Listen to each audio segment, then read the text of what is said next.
अमृत की बूंद जमीन पर गिरने से एक बूंद लहसुन हो गई, एक बूंद से प्याज हो गई। क्योंकि शास्त्रों के अनुसार प्याज की उत्पत्ति कुत्ते के कोष से है, लहसुन की उत्पत्ति कुत्ते के नख से है। प्याज और लहसुन इसलिए नहीं पाई जाती क्योंकि प्याज और लहसुन का जन्म गंदगी से हुआ। तो भाई साहब सबसे पहले ई बाबा के लिए एक बार ताली मार दीजिए, फिर हम बताते हैं।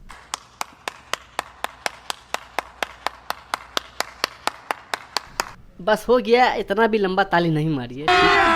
अभी मजा आएगा ना भिड़ो। आप लोगों ने इतना दिन से ये तो जरूर सुना होगा कि लहसुन और प्याज जमीन के अंदर से उगता है। अब सुना होगा कि आप लोगों ने अपने आंख से देखा भी होगा कि जमीन के अंदर से उगता है लहसुन और प्याज। बात तो सही है, पर कुछ परम ज्ञानी जो बता रहे हैं कि लहसुन और प्याज कहाँ से उगा और कैसे हुआ है। अच्छा तो चलिए ना भाई साहब सुनते हैं। तो सबसे पहले हम बहुत माने जाने और पॉपुलर बाबा धीरेन्द्र शास्त्री के मुंह से सुनते हैं कि आखिरकार लहसुन और प्याज कहाँ से उगा है। तो बोलिए बाबा जी। अरे थोड़ा देखे था।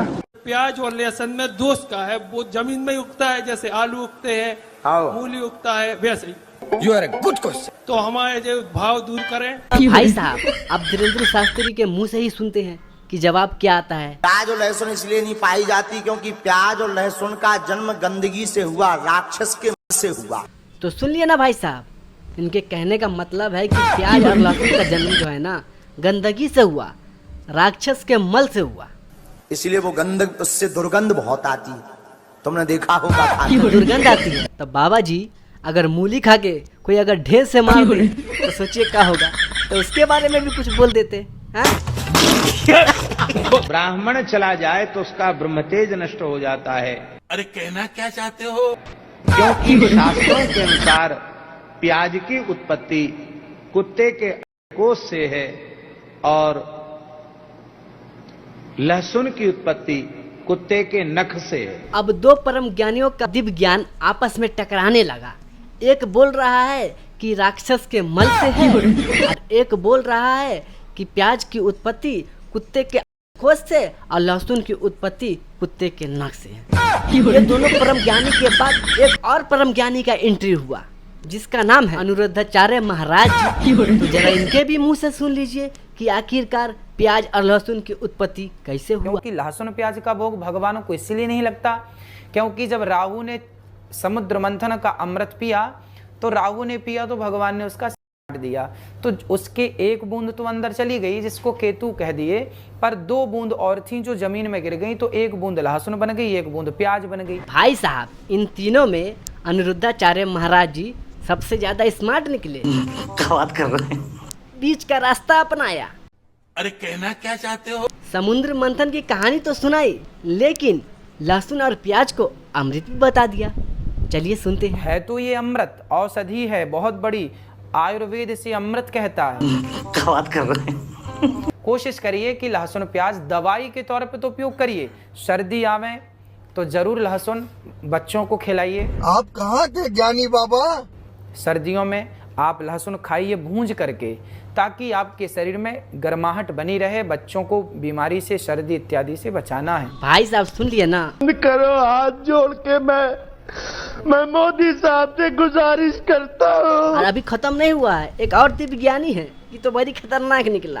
ये पूरा अनभक्त को अपने अंदर लेने का सोच रहा था। जरा यहो का बात सुन लीजिए। जो गौ माता है उसकी जहाँ हड्डी गिरी वहाँ से लहसुन उगा और जहाँ फूस गिरा वहाँ से प्याज उगा। इस बात पे तो आपको 64 मुक्तों की सलामी बनना चाहिए भाई साहब, और भारत रत्न का टुकड़ा भी साथ में देना चाहिए। वाह क्या बात की हो यार।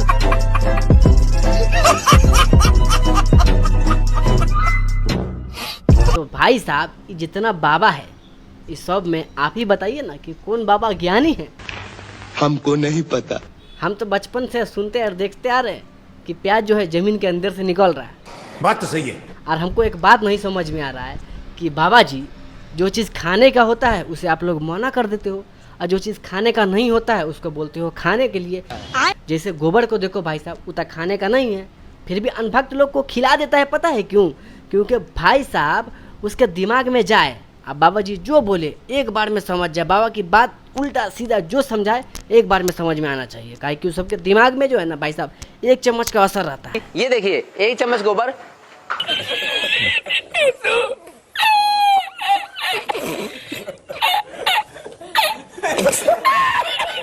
राधे राधे महाराज जी। हाँ बेटा, राधे राधे। महाराज जी, मेरा प्रश्न ये है कि सूर्य उदय पहले कहाँ उगता है? भाई साहब, ये बच्चा ये बाबा से पूछा कि सूर्य उदय सबसे पहले कहाँ उगता है। तो मेरे कहने का मतलब है कि जिसको जिस चीज़ का ज्ञान नहीं रहे तो बोल दिया करो इसके बारे में हमको नहीं पता है। काहे को फफर दलाली करता आदमी है।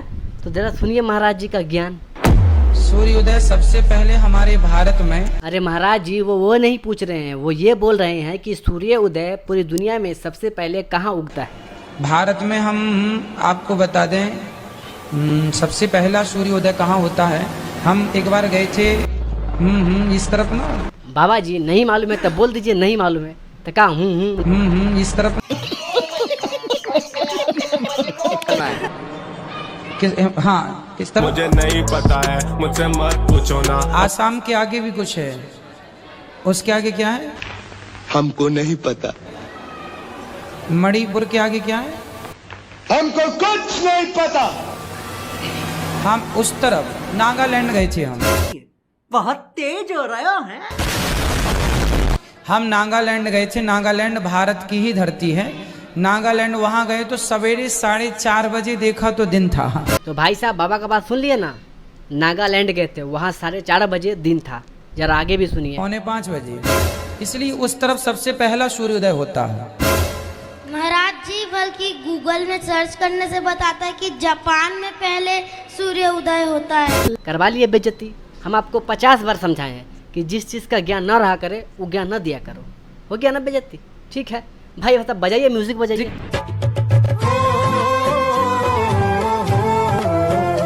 अच्छा बाबा जी, आपको आखिर क्यों लगता है ऐसा कि सबसे पहले सूरज हमारे भारत में ही निकलता है? जरा कुछ एग्जाम्पल दीजिए। आपने सुना होगा जहाँ सूरज सबसे पहले आकर डाले अपना डेरा, वो भारत देश है मेरा। सूरज सबसे पहले आकर डाले अपना डेरा। अच्छा, तो आप ये गाना सुन के बोल रहे हैं कि भारत में सूरज सबसे पहले निकलता है।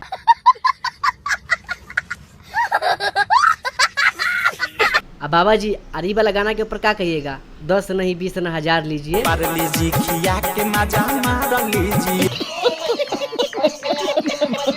तो बाबा जी, अगर ये गाना के ऊपर एक आगो एग्जाम्पल दे देते तब बढ़िया हो जाता।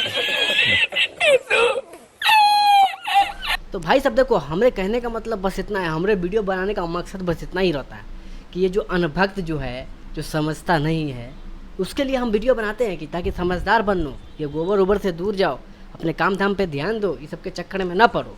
अब तुम ही बताओ कि अगर बाबा उबा के चक्कर में पड़ोगे तो क्या हो जाएगा, बताओ। अब हम आगे कुछ नहीं बोलेंगे और वीडियो को भी ये भी समाप्त कर देंगे। चैनल पर आए तो सब्सक्राइब करके बेल आइकन दबा के सब कुछ हल्का कर दीजिए। ठीक है, मिलते हैं नेक्स्ट वीडियो। तक टाटा बाय बाय।